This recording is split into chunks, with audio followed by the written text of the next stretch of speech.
Hello ladies and gentlemen, welcome back to the channel. My name is Psycho Gold, this is Psycho Gold Videos, and today we're going to check out Mob Psycho 100 episode 4. After the incredibly hype episode that we watched last time, I'm not expecting this one to contain quite as much levels of going from 0 to 100 in terms of the action, because we have to build up to that level of Mob's power again. However, I am very curious to see what happens next. Obviously, the last episode ended with a spirit appearing next to Mob. So, I think it was Mob anyway. So I'm curious to see like what's going on there. I couldn't make up my mind if it was a spirit that we'd seen in a previous episode. I don't think it is, but there's something very familiar looking about him. So, and yeah, I don't know what the overall plot point of the series is. Maybe there isn't one. But either way, guys, let's jump straight into this episode and see what today has in store for us. So without further ado, 3, 2, 1, go. Black Vinegar Middle School. Oh. Gang leader. Oh, Salt Middle School gang leader. Oh, okay. Baseball bats. Oh, excuse me. Oh. What on earth?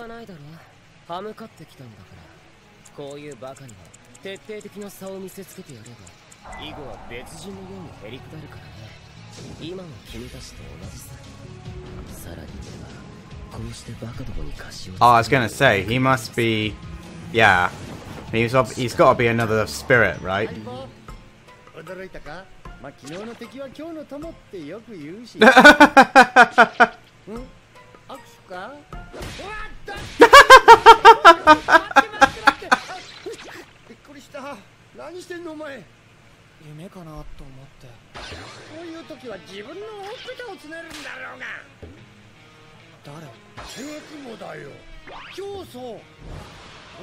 Oh! Okay, that's perhaps why he looks familiar. I was gonna say, he's very trusting of him.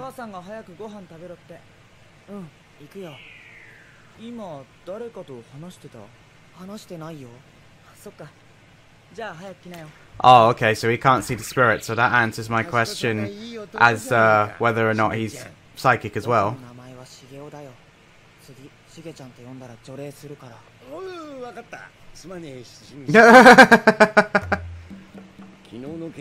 Seasoning City, okay. We're looking for our god.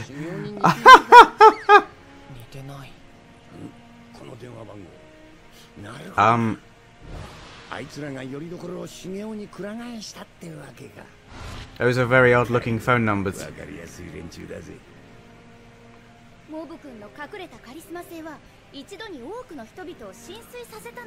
Oh, okay, so that's very clearly supposed to be a McDonald's. I saw the M's and I was like, wait, that's unusual. But yeah, they've made their own. Oh, he's his younger brother. I thought he was his older brother.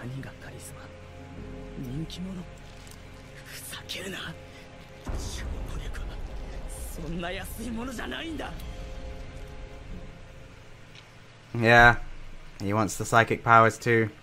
Makes even more sense now that I've realized he's his younger brother. You're the only one who thinks that. That is actually quite amusing, considering that both of them thinks, you know, his brother and that spirit thinks that at the moment.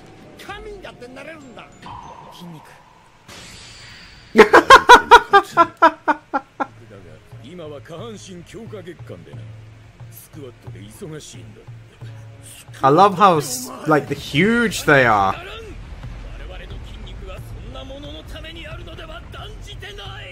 Whoa. Yeah, I wouldn't try that, dude.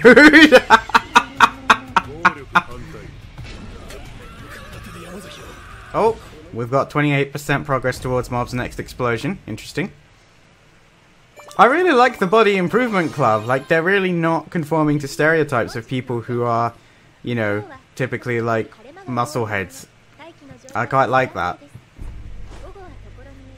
Yeah, so who's this guy then? We saw him obviously earlier in the episode, and when I was watching the credits, I noticed that he was in the credits.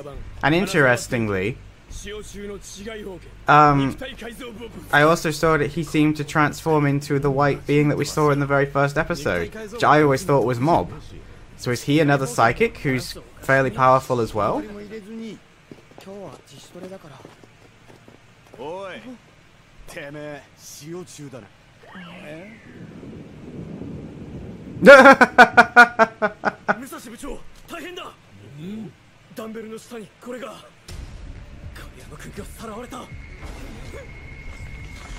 Oh! Wow! They're actually, like, quite protective of him.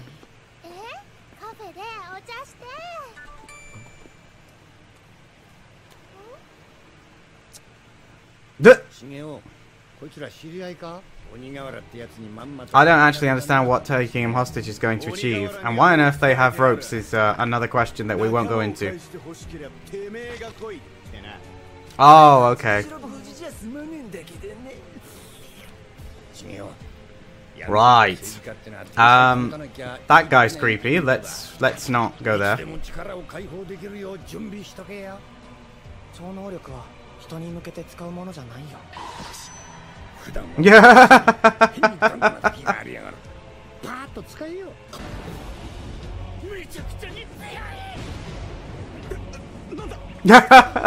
Brilliant. Yeah. They are rather imposing figures, aren't they? Especially with the lightning.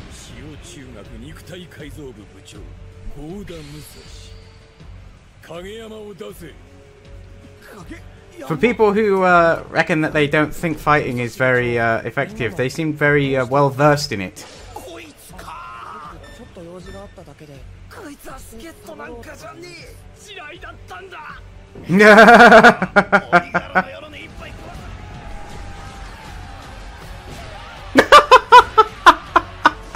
Slight over-exaggeration of how the muscles work, but even so, it's still amusing.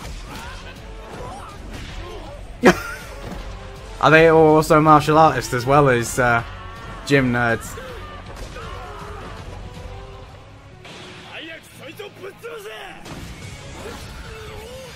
Whoa!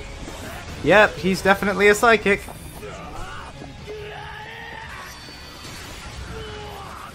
And he's using his powers on normal people, Mob, so now would be a great time for you to turn up. I'm gonna say, it doesn't just pack a punch, it's burnt your clothing, dude. He looks like a titan.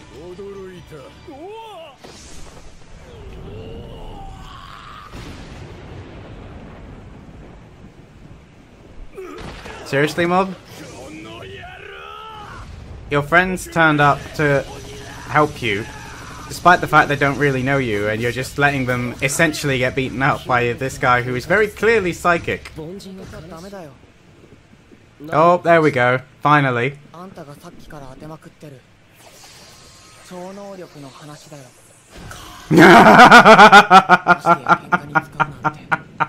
Oh, that reaction. Oh, we're now at 45%. This could be interesting. Oh, it's the end of the episode. No! Ah.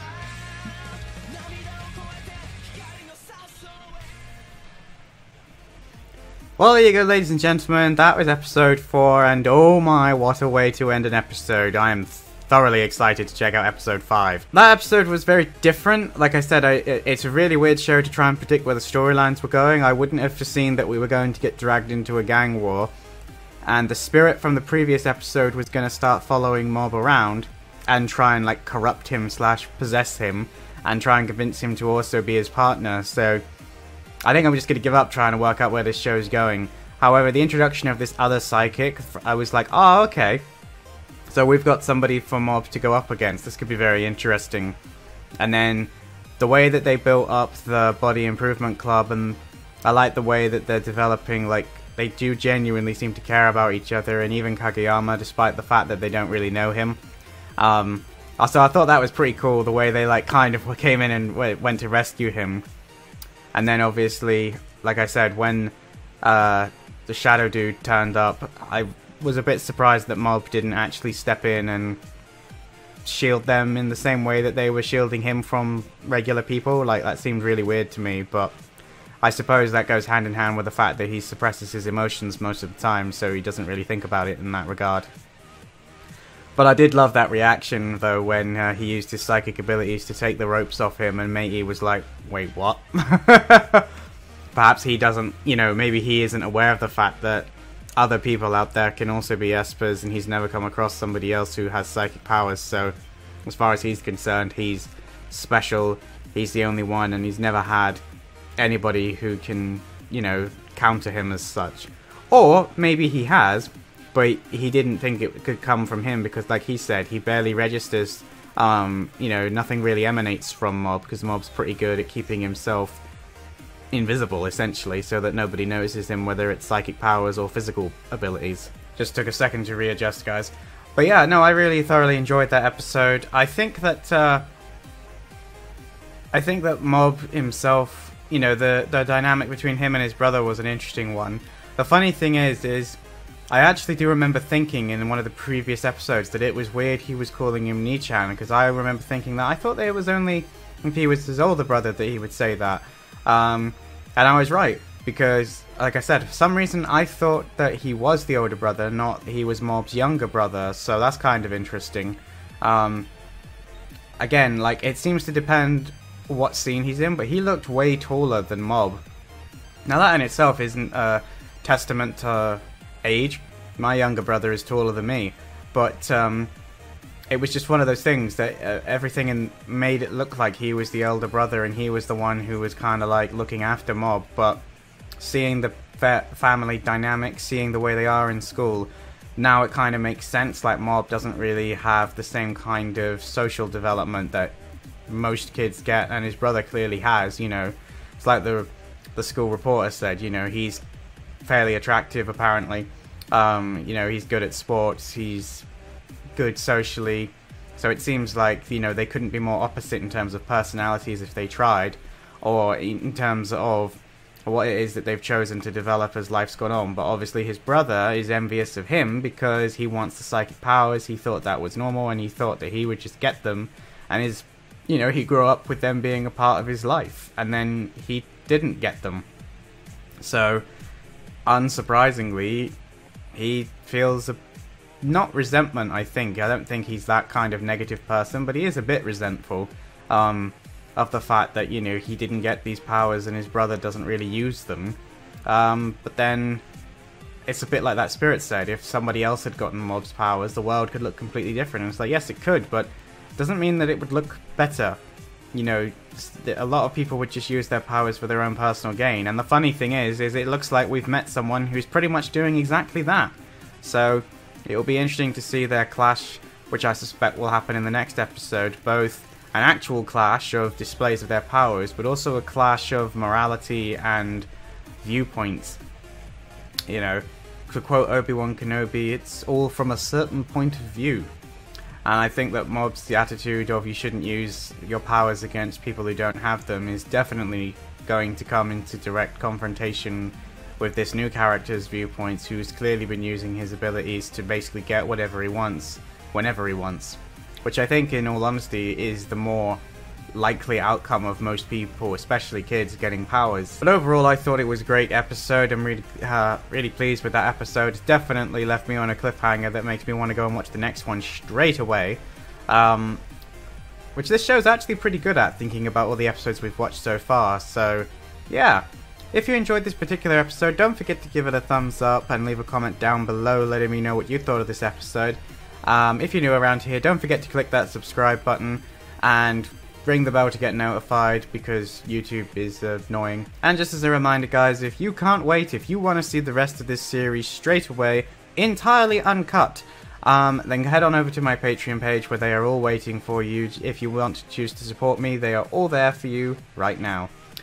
That's it for me for today, guys. As always, I am Psycho Gold, and I will see you in my next video. Psycho Gold, out.